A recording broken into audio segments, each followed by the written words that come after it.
Si tu apprécies mes vidéos, n'hésite pas à t'abonner et à activer les notifications pour ne rien manquer sur la chaîne. Salut tout le monde, bienvenue sur la chaîne Mitrailleur pour cette review numéro 27. Alors review numéro 27 qui va être un peu la review de la rentrée me concernant, même si on est encore en plein cœur du mois d'août, mais comme je reviens de vacances, eh bien je suis tout frais pour cette nouvelle saison qui s'annonce. Donc pour cette review numéro 27, je vais vous parler de Jabu ou Jabu, pour ceux qui auraient connu la série uniquement en France, de la licorne, donc version Revival Bandai ici donc à gauche, que je vais vous opposer à la version première édition donc ici au milieu, et petite originalité de cette review, à la version Great Toys qui était sortie, il me semble, il y a 2 ans.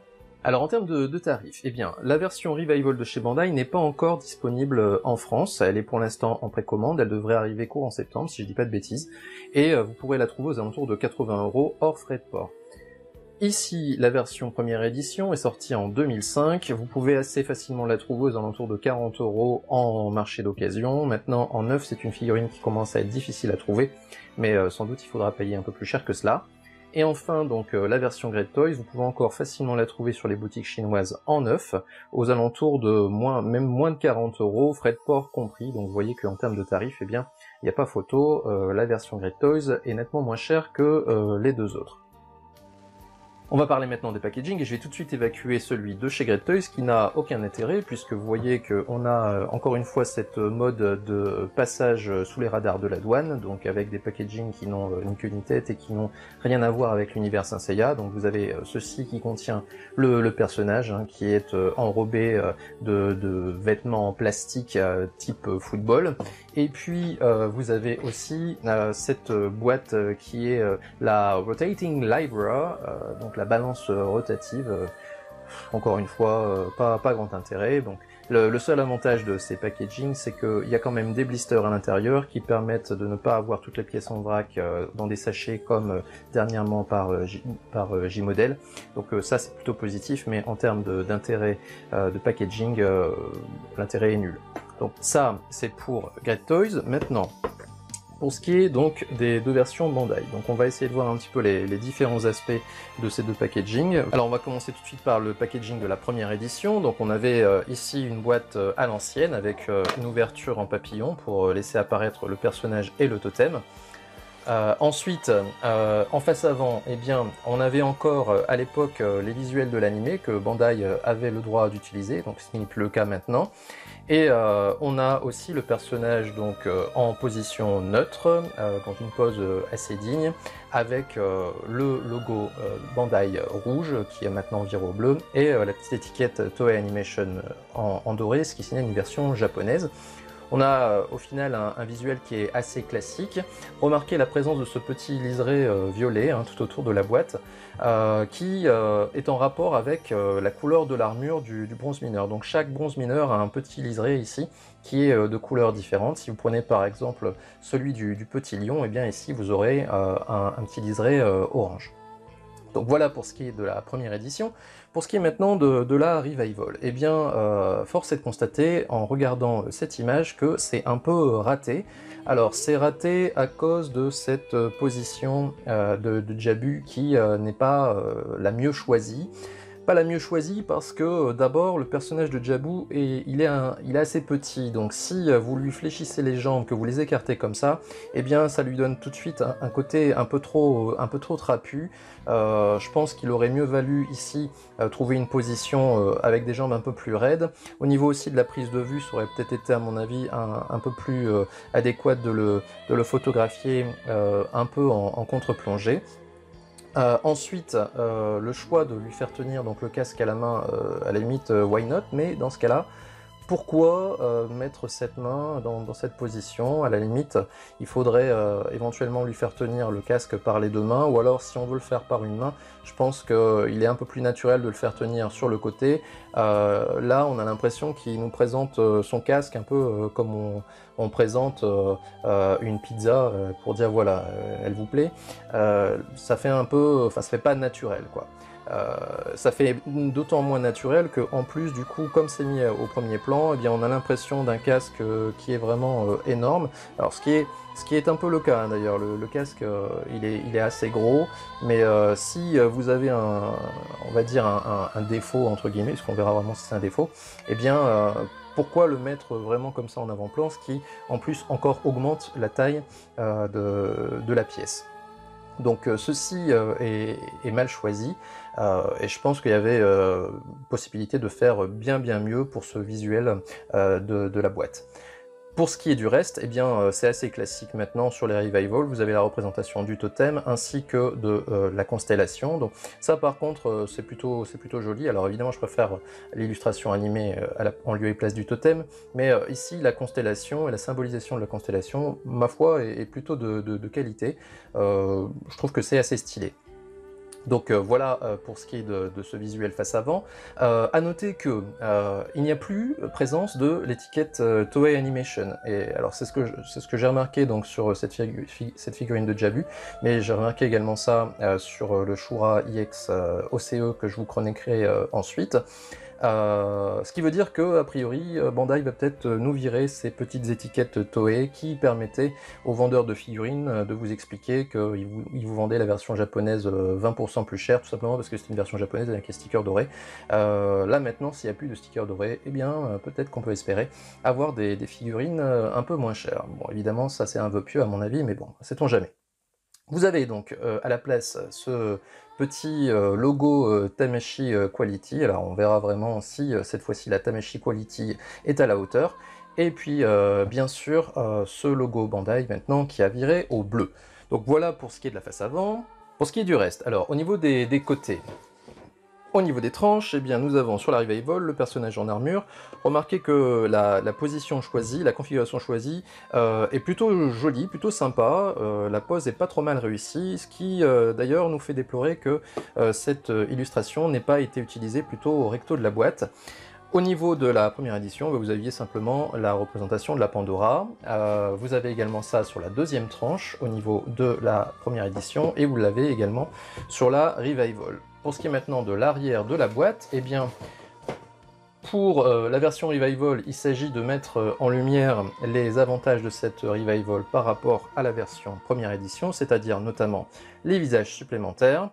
Et vous avez également une mobilité de la figurine qui a priori est un peu meilleure, et vous le retrouvez notamment avec cette position qui illustre bien le fait qu'on peut désarticuler cette figurine comme on veut. Ce qui n'était pas tout à fait vraiment le cas au niveau de la version première édition. Vous voyez qu'on a des positions certes d'action, mais qui restent tout de même assez classiques. A noter également la présence ici du casque version manga, que l'on n'a pas sur cette version Revival. On a aussi la représentation des deux totems. Alors là on a un visuel qui est un peu de loin. Une fois n'est pas coutume, je vais monter les deux totems et puis je vous montrerai la différence entre les deux pour que vous puissiez juger. Donc voilà pour ce qui est des visuels de ces deux boîtes. Alors j'ai pas parlé du dessus de la boîte, remarquez que c'est un peu la même chose, un Pandora au-dessus et puis mention légale en dessous pour ce qui est des deux boîtes. Donc voilà pour ces packaging. On va maintenant évoquer les intérieurs. Alors pour ce qui est des blisters, je vais commencer par ceux de la première édition, comme ça vous permettra d'avoir un aperçu de la plus-value de la Revival par rapport à celle-ci. Dans la première édition, donc, nous avions deux blisters. Donc le blister principal contenait comme d'habitude le personnage. Alors petite note d'abord négative sur cette première édition, c'est que vous voyez que la figurine n'est pas équipée de mains civiles. Elle est déjà prééquipée de mains typées armure. Donc ça c'est plutôt pas bien vu de la part de Bandai, parce que si vous voulez exposer cette figurine en version civile, eh bien vous allez être condamné à essayer de lui trouver d'autres mains par ailleurs, ou alors vous serez obligé de vous accommoder des mains typées armure. On peut pas imputer ça sur le fait que la figurine est ancienne, tout simplement parce que datant de 2005, on sait qu'il y a des figurines qui sont sorties bien avant, en 2003, notamment les 12 Gold, qui elles étaient équipées de mains civiles. Donc pour moi c'est assez incompréhensible de la part de Bandai de ne pas nous avoir mis les mains civiles en lieu et place de ces points fermés, et de ne pas avoir mis ces points fermés dans le deuxième blister que je vais vous montrer ensuite. Donc peut-être encore une fois des économies de bout de chandelle. Dans ce blister, vous avez également les deux chevelures qui sont destinées aux deux casques qui sont fournis dans cette première édition. Alors si vous mettez le casque version animée, vous aurez besoin de cette petite mèche là qui viendra se mettre en lieu et place de la grosse touffe de cheveux ici. Donc ça je vous l'évoquerai tout à l'heure quand je parlerai du personnage. Si par contre vous voulez mettre le casque version manga, eh bien vous aurez besoin de cette perruque là trouée qui vient accueillir le casque qui a la forme d'un diadème. Donc voilà pour ce qui est de ce blister principal.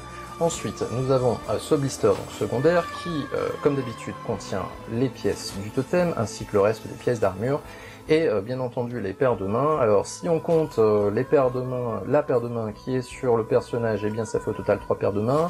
Mais comme on nous a grugé une paire de mains version civile, eh bien moi je serais tenté de dire qu'il n'y a que 2 paires de mains sur cette version première édition, ce qui n'était pas beaucoup, hein, surtout que ces mains sont assez proches, mais ça je l'évoquerai dans le détail des pièces tout à l'heure. Donc voilà pour ce qui est des blisters de cette première édition. Vous voyez que en termes de pièces, il n'y a pas énormément de pièces, hein. Si on compte au total, si on tient compte à la fois des chevelures et des mains, eh bien on a une vingtaine de pièces au total pour cette figurine, contre 27 pour cette version Revival. Alors 27 bien évidemment parce que il y a des visages supplémentaires, donc vous le voyez sur ce blister principal, donc on a les deux visages typés action qui sont présents dans ce blister, donc en plus du visage note, donc on a 3 visages, et puis donc la majeure partie des pièces d'armure, vous voyez qu'on a 3 paires de mains en plus, et c'est à noter que Bandai l'a rectifié, donc ça c'est plutôt bien, en plus des mains civiles donc sur le personnage, donc au final on a une figurine qui est plus fournie en pièces, d'autant que vous voyez également qu'il y a des protège-mains, là où pour la première édition, eh bien, nous avions un système ancienne génération avec des mains qui étaient déjà équipées de l'armure, entre guillemets, donc ça c'est plutôt bien, puisque en termes de finition, eh bien, c'est bien meilleur avec des recouvre-mains. Vous avez aussi le casque donc typé animé, il n'y a pas le casque typé manga, donc ça par contre c'est un petit peu regrettable. Tant qu'à nous mettre les casques, je pense que ça aurait été pas mal de laisser quand même aussi la version manga pour ceux qui étaient intéressés par cette configuration. Donc ça c'est pour ce blister principal de la version Revival, et puis pour ce qui est du blister secondaire, eh bien vous avez comme d'habitude le totem ainsi que le reste des pièces d'armure, la chevelure ici qui permet de mettre le casque sur la figurine. Donc voilà pour cette version donc Revival, donc qui contient plus de pièces, une figurine qui est un peu plus fournie. Et puis on arrive donc sur la version Great Toys. Alors les blisters de la version de Great Toys, en fait c'est un vrai blister hein, qui est celui-ci. Je vous ai épargné le blister contenant le personnage avec ses habits de footballeur en plastique. Donc je l'ai débarrassé de tout ça. Donc vous avez le personnage. Vous avez aussi 3 sachets qui vous sont donnés. Un qui contient donc les différentes paires de mains. Remarquez qu'elles sont au nombre de 4. Donc on a une paire de mains supplémentaire par rapport à Bandai. On a aussi un autre sachet qui contient donc les recouvre-mains. Là aussi ils sont au nombre de 4, les deux qui manquent sont déjà sur les mains. Et enfin un dernier sachet qui contient donc les visages, donc qui sont au nombre de 3, donc plus celui qui est sur la figurine, donc on a 4 visages pour cette version Great Toys, donc qui est un peu plus fournie que la version Bandai. Et puis donc ce blister principal, eh bien, contient les pièces d'armure. Donc là, là aussi, je me suis amusé à compter entre les différents visages, les différentes paires de mains et les différentes pièces d'armure. On a une trentaine de pièces pour la version Great Toys. Donc, en termes de quantité de matériel, si vous voulez, eh bien, évidemment, faut pas, dans ce cas-là, tenir compte du fait qu'il n'y a pas de totem. N'oubliez pas de totem dans les versions alternatives. Eh bien, on a un peu plus de pièces du côté de chez Great Toys. Voilà. Donc, pour ce qui est de ces blisters, on va passer tout de suite au détail des pièces. Alors on aborde la partie comparative proprement dite, et donc à cet effet je vais utiliser comme d'habitude des petits inserts que je dois à mon ami Dave Kay, comme d'habitude, donc merci à toi puisque ça me permet vraiment de juger de la conformité des différentes pièces. D'abord, pour ce qui est de la version Revival, eh bien, on a un choix de peinture qui a été fait, qui est celui d'utiliser une peinture chromée, comme vous pouvez le voir. Cette peinture est mate aussi bien sur la version Bandai première édition que sur la version Great Toys, qui n'a fait que copier le choix de Bandai. Alors, le choix d'avoir utilisé une version chromée donc sur la version Revival est plutôt un bon choix, d'abord parce que esthétiquement c'est plus joli, hein, faut l'admettre, mais aussi surtout c'est plus homogène avec les V1 majeurs, hein, donc ceux sortis en 2010-2011 et ceux réédités donc en 2018. 2018-2019, puisque eux avaient une peinture chromée, donc c'est beaucoup plus homogène. Si on peut avoir aussi des bronzes mineurs, puisqu'on espère avoir forcément les 4 autres, qui est aussi une peinture chromée. En dehors de ça, du fait que mat chromé, on a aussi une peinture qui est beaucoup plus claire sur les versions Great Toys et Bandai First Edition par rapport à la version Revival. Donc on a un coloris adopté sur la version Revival qui correspond davantage au choix de couleurs fait dans la partie Hades de la série, donc la partie Johnny Q, où on peut voir notamment les bronzes mineurs qui ont des armures un peu plus foncées, sans doute dû au fait que toute cette partie se passe la nuit.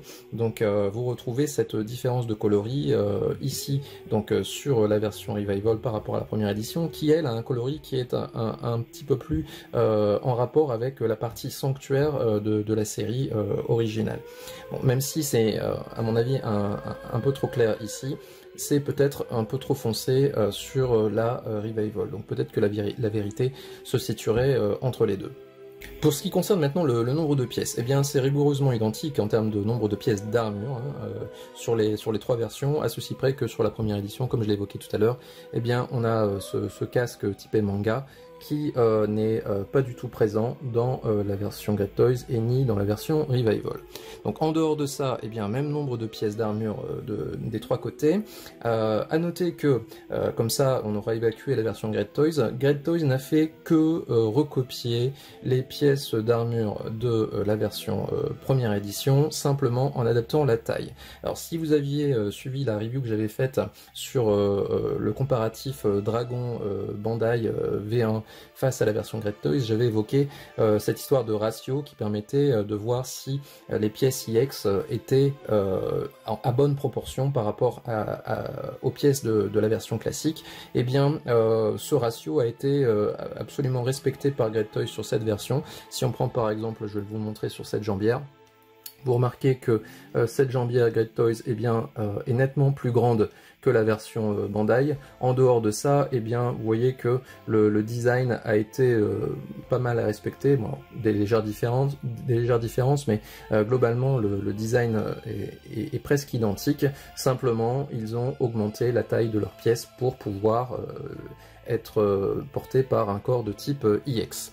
Donc je ne vais pas donc vous montrer le détail de toutes les pièces Great Toys, puisque on a ceci qui est respecté sur quasiment toutes les pièces. Alors à ceci près que celle-ci est un peu différente, puisque le système d'attache des épaulettes choisi n'est pas tout à fait le même, mais vous voyez qu'en termes de dessin sur le plastron, eh bien on retrouve quasiment la même chose, même si encore une fois au niveau des tailles, eh bien on a des tailles qui sont un peu plus grandes sur les pièces de la version Great Toys. Je vais plutôt me focaliser donc sur les différences entre les pièces de la version Revival par rapport à la première édition. Je vais donc d'abord vous évoquer les pièces qui sont identiques. Et bien les pièces qui sont identiques, c'est toutes les pièces de la jambe, donc de la jambière. Au niveau forme, c'est exactement la même chose. Le plastron est également identique. Au niveau de la ceinture, alors on a une légère différence en ce qui concerne le motif. Alors, je vais essayer de ne pas perdre toutes les pièces. Donc vous voyez la différence entre les deux. Donc c'est un petit peu plus stylisé hein, sur la version Revival. On a un motif qui est un peu moins grossier, vous voyez. Donc ça, c'est une différence entre les deux. Pour ce qui est donc des pièces qui n'ont pas de différence, ben, je peux vous le montrer par exemple avec le plastron. Vous voyez que en termes de dessin, eh bien, on retrouve rigoureusement la même chose. Alors même si le système d'attache des épaulettes est un petit peu différent, au final, en ce qui concerne le rendu, on aura la même chose, évidemment, avec la différence de la peinture. Donc ça, ce sont pour les pièces qui sont identiques. Maintenant, les pièces différentes, alors identiques également les brassières. Alors, je peux vous montrer que c'est pareil. le dessin est le même. Vous voyez? Donc ça, ce sont les pièces identiques. Maintenant, pour les pièces différentes, d'abord, eh bien, il y a, comme je l'ai montré, donc la ceinture, qui a un motif un peu différent, mais surtout les épaulettes. Alors, les épaulettes ont été rectifiées par Bandai pour cette version Revival, et vous pouvez bien entendu le juger avec l'illustration qui est à gauche. Eh bien, ils ont eu raison de le faire, hein. Les épaulettes de la version Bandai première édition étaient un peu longues, et surtout leur forme était un peu trop arrondie. Donc ceci a été rectifié sur la version Revival. Remarquez que ça avait été déjà rectifié par Great Toys sur sa version. Donc vous voyez, ils avaient raccourci l'épaulette un peu, et surtout ils avaient modifié la forme un peu plus en pointe sur l'épaulette. Donc ça, c'était plutôt bien vu. Et donc Bandai a bien entendu reproduit cette amélioration sur sa version Revival. Également, au niveau des différences, et c'est une différence majeure, eh bien c'est sur les casques que ça se passe. Alors, le casque, bien entendu, comme vous pouvez le voir, est plus imposant donc sur la version Revival, hein, c'est assez net. Maintenant, même si, encore une fois, on a une conformité qui est un peu meilleure sur la version Revival, hein, encore une fois, vous pouvez le juger avec l'illustration à gauche, on a tout de même des oreilles de licorne qui sont un tout petit peu trop espacées à mon goût. C'est marrant parce que ça m'a fait penser un petit peu à l'animé Sherlock Holmes auquel a participé Miyazaki. Alors je vous en mettrai une illustration pour vous le montrer, avec les oreilles de Sherlock Holmes qui étaient comme ça, un peu de cette forme-là, quoi. Je pense qu'ils ont un peu trop forcé le trait et qu'ils auraient dû le mettre un petit peu moins les mettre un petit peu moins en oblique. Donc sinon, à part ce détail-là, eh bien c'est plutôt bien fait. Alors le casque paraît imposant, on verra ce que ça donne une fois la figurine montée, mais par rapport à l'autre, l'autre fait un peu rikiki, hein, par rapport à celui-là. Remarquez que, attention, hein, ça pique, hein. On comprend maintenant pourquoi ce genre de figurine, normalement, n'est pas destiné à un public de moins de 15 ans, puisque c'est assez facile de se faire mal, hein. Vraiment, il faut faire attention parce que ça pique. Et dernière petite chose, ben, je vais évoquer le casque de chez Great Toys. Alors, ce casque-là, comme ça, d'apparence, n'est pas trop mal. Maintenant, la différence qui s'opère par rapport donc, à cette version Revival, par exemple, c'est que vous voyez que la taille du nez de la licorne est un peu plus courte. Donc, on a un casque qui, a priori, va épouser davantage le visage du personnage. D'ailleurs, vous retrouvez ça aussi par rapport au bas du casque, hein, qui est beaucoup plus proche du visage par rapport à la version Revival et même par rapport à la première édition. Bon, a priori, ça peut avoir l'air d'être un bon choix. Maintenant, on perd un peu en fidélité, encore une fois, par rapport à la version de l'animé. Là, par contre, où il y a un petit souci sur le casque Great Toys, eh bien, vous voyez que c'est les oreilles de la licorne, d'abord au niveau de la forme, sont un tout petit peu trop courtes à mon avis, et puis surtout c'est sur l'arrière du casque que ça se passe. Ce casque malheureusement ne descend pas assez bas, ce qui fait que ensuite, une fois que la figurine est montée, eh bien on a l'apparition d'un jour ici par rapport au cou de la figurine, ce qui est en plus aggravé par le fait que la figurine Great Toys n'a pas cette petite mèche de cheveux supplémentaire pour venir terminer la chevelure arrière du personnage. Donc voilà pour ce qui est des différentes pièces d'armure. On va passer comme d'habitude au visage, chevelure et mains. Alors le comparatif des visages ne va pas être très poussé entre la Revival et la première édition de chez Bandai, tout simplement parce qu'on a un seul visage du côté de chez Bandai, hein, qui est celui-ci, donc le visage neutre. Donc je vais simplement pouvoir vous le comparer avec le visage neutre donc, de la réédition. Bon, encore une fois, hein, je vous mets l'insert de l'animé donc à gauche, et donc bah, vous pourrez vous rendre compte évidemment d'un coup d'œil que la version Revival est supérieure à la version première édition. En fait, le problème de la première édition, eh bien, c'est au niveau des iris, hein, que ça se passe. On a presque l'impression qu'il est sous l'effet de psychotrope. On a vraiment trop de clarté dans ses yeux. on a bien sûr ça qui est rectifié donc sur la version Revival. Alors maintenant il n'est pas parfait, hein, celui de la Revival, je lui trouve un côté un tout petit peu trop joufflu. Mais sinon en dehors de ça, ils ont bien fait le petit rictus de Jabu. C'est pas vraiment un visage neutre en fait, hein. Ils ont reproduit ce petit sourire qu'il arbore assez souvent dans la série, qui lui donne un petit côté hautain. Ce qui était déjà présent d'ailleurs hein, sur le visage de la première édition, qui n'était pas infamant non plus, hein, celui de la première édition, mais c'est au niveau des iris donc que ça se passe.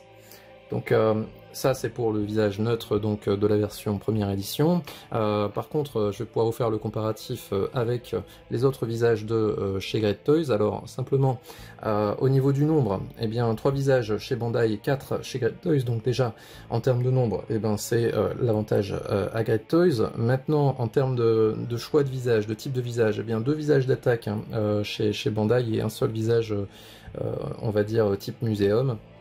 Là où pour chez Great Toys, eh bien, on a 3 de ces visages-là et puis un seul visage d'attaque. Donc en termes d'utilité, c'est à mon avis des visages plus utiles chez Great Toys. Maintenant, qu'en est-il de la conformité et de la beauté de ces visages? Donc pour en juger, on va regarder donc ce visage neutre. Là malheureusement, on ne peut pas être fou d'enthousiasme face au visage de Great Toys. D'abord tout simplement parce que en termes de coloris déjà des sourcils c'est sans doute un peu trop clair par rapport à l'animé, mais aussi en termes de forme des yeux. Vous voyez qu'on a des yeux qui sont un petit peu plus rectangulaire on va dire hein, sur la version Revival et un peu plus en amande sur la version Great Toys, ce qui lui donne un manque de caractère et également un nez qui est un peu plat sur la version Great Toys. Ensuite il y a un peu une sorte de galoche, j'ai l'impression que son menton est un tout petit peu trop carré sur la Great Toys, alors qu'il est un peu plus arrondi sur la version Revival. Donc ça c'est pour ce visage neutre. Ensuite ben, ça va être très compliqué pour moi de vous comparer les visages l'un avec l'autre, tout simplement parce que ce sont des visages différents. Je peux simplement vous montrer le visage d'attaque. Donc là aussi c'est mieux chez Bandai, hein. On a beaucoup plus de caractère, la bouche notamment est mieux marquée. Il y a un côté un peu plat hein, sur le visage Great Toys. C'est pas les visages les plus réussis que nous ait sorti Great Toys hein, au niveau de Jabu. Après, pour le reste, eh bien, comme je l'ai dit, hein, ce sont des visages différents. On peut noter que c'est bien de la part de Great Toys de nous fournir le visage aux yeux fermés, qui lui pour le coup n'est pas mal, même si encore une fois au niveau des sourcils c'est un peu clair. Il y a aussi ce visage-là, qui est un regard en coin, qui lui pour le coup est intéressant, tout simplement parce que on retrouve ce petit rictus, et puis ce regard en coin lui donne un peu de malice qui correspond bien au caractère du personnage. Donc moi personnellement c'est ce visage-là que j'utilisais à l'exposition. Et puis donc le dernier visage chez Bandai, eh bien c'est celui-ci, un visage donc dents serrées, là encore une fois pour les poses d'action. Donc voilà pour ce qui est des visages. Ensuite maintenant, en termes de nombre de mains, eh bien comme je l'ai dit tout à l'heure, c'est un peu léger hein, du côté de la première édition, puisqu'on n'a pas de mains civiles. Bon, maintenant en termes de nombre de mains d'armure, eh bien c'est le même que sur la Revival, mais c'est un gros mais, en termes d'utilité c'est nettement supérieur sur la Revival, tout simplement parce que les types de mains que vous avez sur la première édition sont quasiment tous du même type, à savoir ce sont des poings qui sont soit complètement fermés, hein, comme celui-ci. Donc je vais vous montrer en même temps la différence par rapport à la Revival. Alors vous voyez bien entendu ces recouvre-mains hein, qui sont présents sur la Revival, qui n'existent pas sur la première édition, ce qui donne évidemment un aspect plus esthétique et qui sera plus harmonieux avec les pièces d'armure. Donc point fermé, et avec ce point fermé, eh bien, vous avez aussi des points semi-fermés, plus ou moins, ou semi-ouverts selon, qui sont plus ou moins ouverts. Donc vous avez notamment celui-ci, hein, qui a priori est fait pour tenir des objets. Alors maintenant, à part le sceptre d'Athéna dans l'animé, je vois pas trop ce que tient Jabu, donc why not, mais le problème c'est que si c'était cette main-là en plus d'autres, pourquoi pas, mais là le problème c'est qu'on a ça, et ensuite on a ça. Là aussi, pas super utile comme main, hein. Donc main semi-ouverte, il aurait fallu l'ouvrir un petit peu plus, hein, comme celle-ci sur la Revival. Vous voyez, alors là c'est la main d'attaque, pardon, mais plutôt celle-ci. Donc là, je trouve ça beaucoup mieux au niveau de l'expo. Remarquez que j'ai toujours été embêté pour exposer mes bronzes mineurs, c'est que j'ai jamais pu utiliser autre chose que les points. Parce que vraiment à l'expo, les autres mains, franchement, j'arrivais pas à poser les figurines avec les autres mains. Donc j'ai toujours été condamné à utiliser les points. Alors que sur la Revival, eh bien, vous voyez que comme les mains sont un peu plus variées, eh bien, je vais avoir un peu plus de choix, notamment au niveau du posing. Cette main-là, par exemple, une main d'attaque, qui aurait bien été utile dans la version première édition. Donc c'est plutôt bien de la part de Bandai d'avoir rectifié le tir sur cette Revival pour ce qui est de la forme des mains. Remarquez que ces formes de mains étaient présentes également sur la version Great Toys, donc avec des choix un tout petit peu différents. Bon, alors cette main-là est presque identique. La main complètement ouverte, donc avec des doigts un petit peu plus tendus sur la version Great Toys. Et puis une main en plus, une paire de mains en plus, et bien c'est celle-ci, hein, encore une fois pour tenir un objet, bon, pour tenir le sceptre d'Athéna, j'imagine. Donc voilà pour ce comparatif des mains et des visages. Je vais, comme d'habitude, vous montrer les différences des personnages sans armure. Alors, comparatif des personnages sans armure, ce qui va être l'occasion pour moi de vous faire un petit rappel concernant les différents types de corps de chez Bandai. D'abord, première chose, c'est que le corps qui est tout à droite eh bien, est de type EX, donc évidemment, si vous prenez la version Great Toys, vous avez un corps EX, donc une figurine EX, donc ce qui veut dire qu'elle est plus grande que les autres, mais également plus mobile, donc vous avez des articulations que vous pouvez mettre un peu dans tous les sens, qui ont une plus grande amplitude.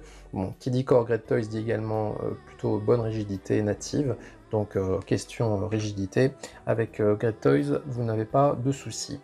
Pour ce qui est de Bandai, eh bien, nous avons deux corps différents entre le corps de la première édition et celui de la Revival, puisque nous avons un corps de type G2 pour la première édition, tandis qu'on a un corps de type G3 amélioré pour la version Revival. Alors, qu'est-ce que veut dire tout ce charabia?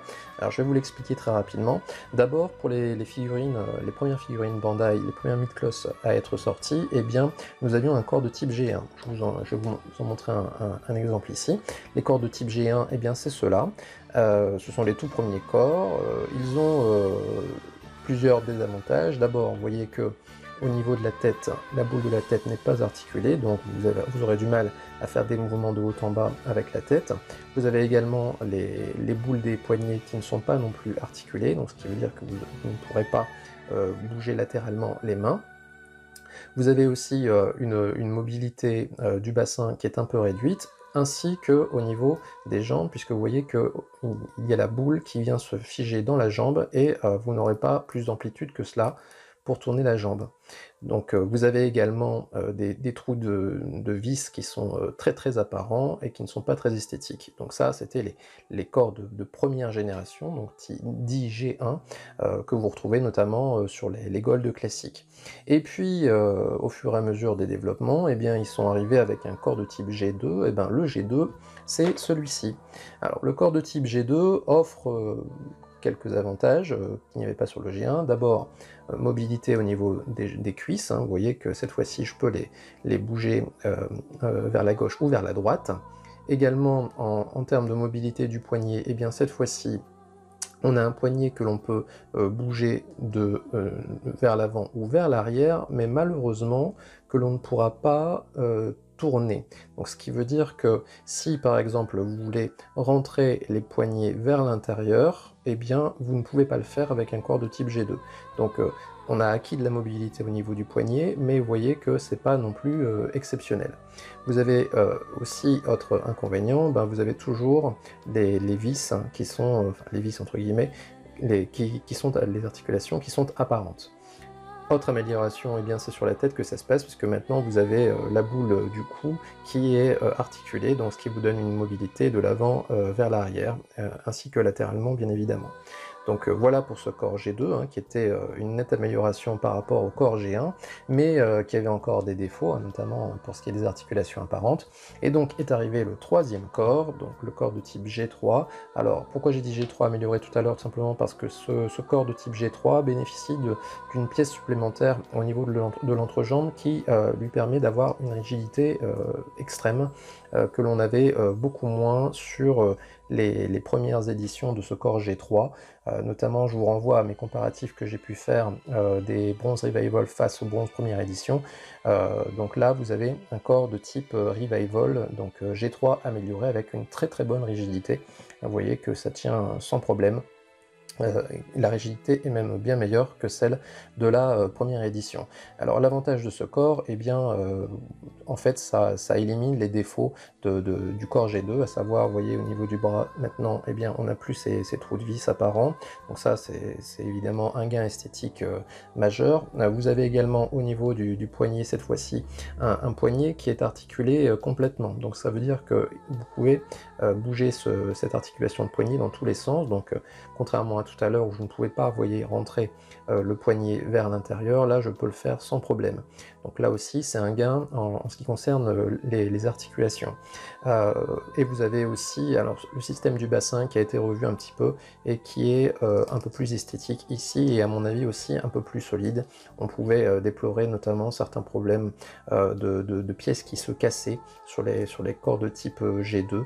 Là au niveau du type G3, et bien comme il n'y a qu'une seule pièce là où il y en avait, vous voyez, 3 en fait, 1, 2, 3, là vous n'en avez que 2, et bien cette petite pièce là qui est au milieu avait parfois tendance à se casser.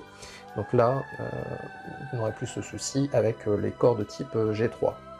Et puis bien sûr vous avez la même articulation au niveau du cou. Donc ce corps de type G3, bien entendu, est nettement meilleur que le corps de type G2.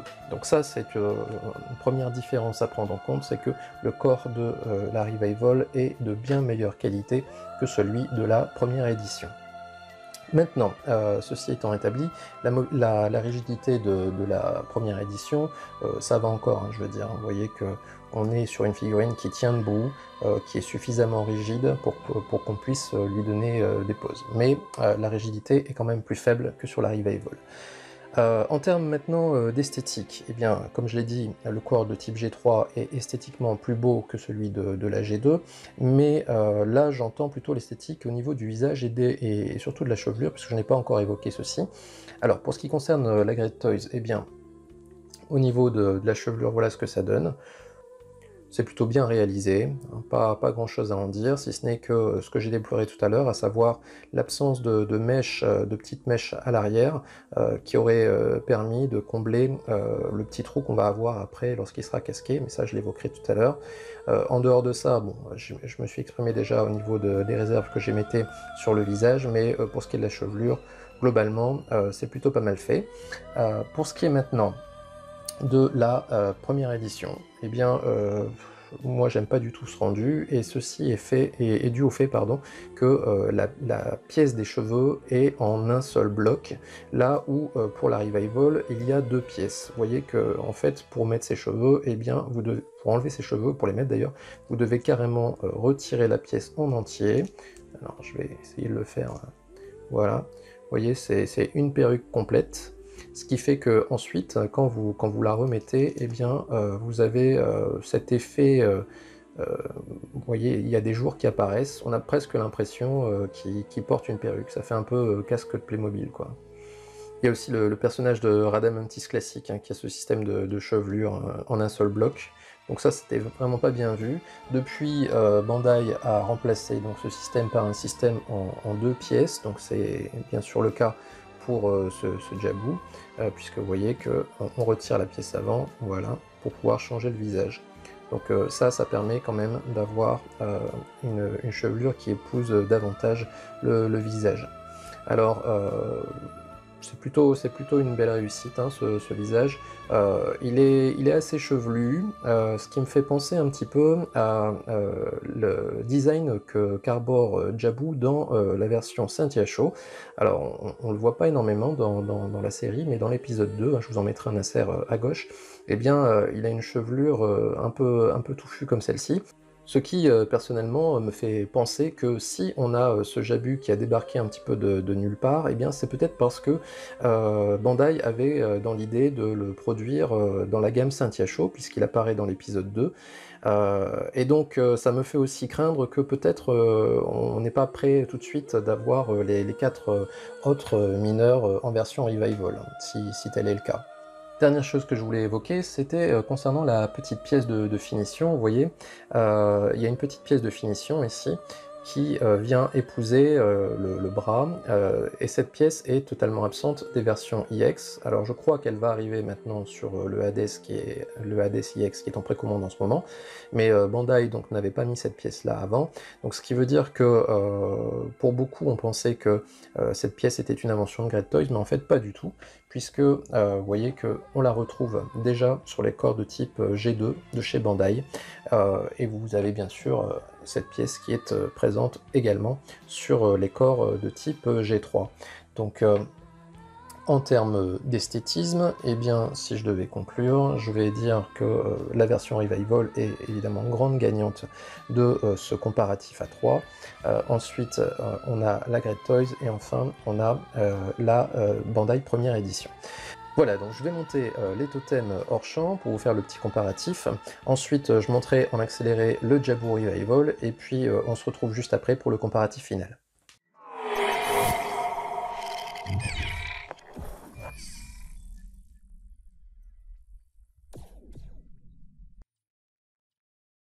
Alors, en ce qui concerne les totems, il n'y a pas eu de difficulté à les monter, ni l'un ni l'autre, hein. Les pièces s'emboîtent plutôt bien sur les emplacements prévus à cet effet. Il y a tellement peu de pièces d'ailleurs qu'on peut difficilement se tromper dans le montage, il n'y a même pas besoin de notice.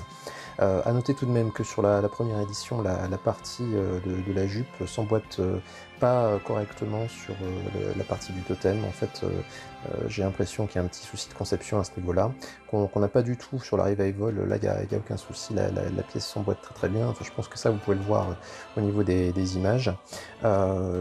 Néanmoins, pour ce qui est de la Revival, je trouve que la tête de la licorne est un peu trop, un petit peu trop grosse par rapport au reste du corps de la licorne. Et on voit notamment sur la première édition que la taille du casque est beaucoup plus en accord et harmonieuse avec le reste du totem. Donc pour ce qui est du haut du totem, j'aurais tendance à préférer celui de la première édition, et pour tout le reste, eh bien, je préfère celui de la Revival.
Voilà, donc on se retrouve pour le bilan comparatif des 3 figurines. Donc je vais vous les passer chacune en revue et puis je vous donnerai mon verdict final. Donc si je prends d'abord la Great Toys, eh bien la Great Toys c'est la seule version EX sur le marché. Donc ça c'est déjà un avantage en soi, puisque si vous ne faites que les EX, eh bien vous n'aurez pas le choix, ce sera la seule version qui est disponible. Évidemment son statut d'EX lui confère une meilleure mobilité, donc évidemment en termes de posing, eh bien, vous aurez plus de possibilités avec cette version qu'avec les deux autres. Également, on a un aspect un peu plus élancé de la figurine, je pense que vous le voyez clairement, hein, ça tranche avec les deux autres. Maintenant, ce qui est un avantage est aussi un peu un inconvénient, puisque Jabu normalement est de petite taille, donc peut-être que cette figurine fera peut-être un peu trop grande par rapport aux autres de notre collection. Maintenant, il y a quand même pas mal de points négatifs sur cette figurine. D'abord, évidemment, la couleur, hein, qui a repris exactement la couleur de la première édition. Donc la peinture mate est nettement moins jolie que celle de la Revival, et sans doute un peu trop claire par rapport au design de l'animé. Il y a aussi ce visage qui, même s'il n'est pas franchement moche, en tout cas n'est pas vraiment ressemblant à Jabu. Donc ceci est accentué aussi par le rendu casqué, qui est très moyen dû au fait d'abord que le casque de la licorne a été vraiment trop raccourci, hein. Ils ont fait exactement la même chose sur leur Pegasus X, mais sur le Pegasus X, ça rendait plutôt correct. Là, on a l'impression que la licorne, elle s'est fait bouffer la tronche, hein. Il y a aussi ce souci de jour derrière le casque, alors ça je vais pouvoir vous le montrer maintenant. Voilà, vous voyez, donc on a ceci, hein, ce qui donne vraiment une impression bizarroïde, on a l'impression qu'il a fait un chignon en dessous de son casque. Enfin bref, il y aurait nécessité ici une petite mèche, comme ils l'ont fait d'ailleurs sur le Pégase par la suite. Donc tout ceci fait que le rendu casqué est assez contestable, et c'est ce qui a fait dire d'ailleurs à plusieurs personnes que cette figurine était ratée. Donc bon, évidemment, si vous considérez que le visage est la partie la plus importante de la figurine, eh bien c'est un peu le diagnostic que l'on doit faire. Sinon, si vous savez vous en accommoder, eh bien cette figurine, ma foi, est valable. Ensuite, pour ce qui est de la première édition, eh bien la première édition évidemment est la plus ancienne en date, et donc forcément elle va avoir des défauts que les deux autres n'ont pas forcément. D'abord en termes de fidélité, eh bien comme je l'ai évoqué, hein, les épaulettes, la forme des épaulettes n'est pas la bonne, donc ceci a été rectifié sur la Great Toys et aussi sur la Revival. Autre souci, c'est ces pièces-là, ces cuissardes qui sont mal taillées. Vous voyez que pour qu'elles tiennent bien sur la jambe, eh bien, il faut les remonter comme ça. Et donc du coup ça crée un jour avec la genouillère. Si vous ne les remontez pas de cette façon, eh bien vous voyez que il y a du jeu. Donc ceci n'est pas normal. Alors moi personnellement, avant d'avoir cette version là, eh bien pour pallier ce problème, je mettais un lycra, et donc en mettant un lycra, avec l'épaisseur du lycra, la cuissarde tenait correctement à la limite de la genouillère. Donc si vous avez cette version là, ou si vous faites l'acquisition de cette version là, eh bien avec un lycra vous réglerez le problème. Enfin, les deux autres soucis de cette figurine, eh bien évidemment, c'est la peinture mate qui est trop claire, comme pour la Great Toys, et aussi le rendu casqué qui n'est pas excellent. Alors, n'est pas excellent, pas forcément uniquement parce que le visage n'est pas super fidèle, il n'est pas super fidèle, mais pour l'époque il est quand même correct, mais c'est aussi surtout parce que le rendu casqué n'est pas excellent. Vous voyez que dans cette position-là, on a peine à voir le visage de Jabu. Pourtant, vous voyez qu'en termes de l'orientation du visage, eh bien, j'ai même moins baissé son visage que sur la version Revival. Donc vous voyez que son casque tombe trop bas sur le visage, et résultat, le visage n'est quasiment plus apparent en position de 3/4. Sinon, en dehors de ces défauts, bon, bien évidemment, c'est une figurine qui a l'avantage de ne pas être très onéreuse, qui a un aspect aussi collector, hein, puisque forcément c'est la première édition, et puis qui, somme toute, ressemble quand même à Jabu. Et enfin, donc, je vais terminer donc, par cette version-là. Bon, je ne vais pas vous faire un grand suspense en vous disant que cette version, pour moi, enterre les deux autres. Elle enterre les deux autres en termes d'abord d'aspect esthétique. Clairement, la peinture chromée donne une grosse plus-value à cette figurine. Également, elle enterre les deux autres en termes de fidélité, à la fois pour les pièces d'armure et surtout pour le rendu casqué. On a vraiment une figurine qui a vraiment un bel aspect. Regardez. Vous voyez, c'est vraiment... on reconnaît plutôt bien Jabu. Alors j'avais vraiment des craintes concernant la grosseur de sa tête avec son casque, mais en fait pas du tout. C'est plutôt harmonieux avec le reste de la figurine, qui, et là on va arriver un petit peu au défaut, qui n'est pas, à mon avis, suffisamment élancé quand même par rapport au setei que vous avez à gauche. Vous avez une figurine qui a encore un aspect un peu trop trapu, je trouve, et ça c'est malheureusement à mon avis dû au fait qu'il s'agit d'une classique, et donc forcément il y a des contraintes au type de la figurine, comme ici au niveau du plastron, qui font que malheureusement on aura du mal à faire quelque chose de plus affiné que ce que vous avez devant les yeux. Donc ça c'est un premier défaut. Un deuxième défaut que j'ai eu l'occasion de vous montrer un petit peu dans le montage accéléré, j'ai fait un petit zoom dessus, c'est que ici par exemple moi j'ai un défaut de peinture, on a l'impression qu'il y a une sorte de poil qui s'est glissé sous la couche de peinture, donc ça fait forcément un aspect un peu dégueu. C'est encore une fois des choses qui sont de plus en plus courantes chez Bandai, et ce Jabu n'y fait pas exception. Sinon, en dehors de ces deux soucis-là, eh bien, cette figurine est vraiment une réussite. C'est la meilleure version de Jabu sur le marché. Maintenant, en termes de tarifs, elle offre aussi l'avantage d'être, entre guillemets, abordable, hein, puisque vous allez pouvoir la trouver à peu près à 80 € hors port. Alors certes, c'est 2 fois plus cher que les deux autres, mais d'un point de vue technique et d'un point de vue esthétique, eh bien, elle enterre les deux autres. Surtout aussi, ne pas oublier que le défaut qu'on avait ici au niveau des cuissardes, eh bien, vous ne l'avez pas du tout hein, sur cette version Revival. Les cuissardes épousent très très bien les jambes. Donc voilà les amis qui termine cette review numéro 27, cette review de rentrée qui j'espère vous aura plu. Donc je vous encourage bien évidemment comme d'habitude à commenter cette vidéo et à la liker. Et je vous dis simplement bonnes vacances à ceux qui ont encore la chance de l'être. Et puis à tous, portez-vous bien.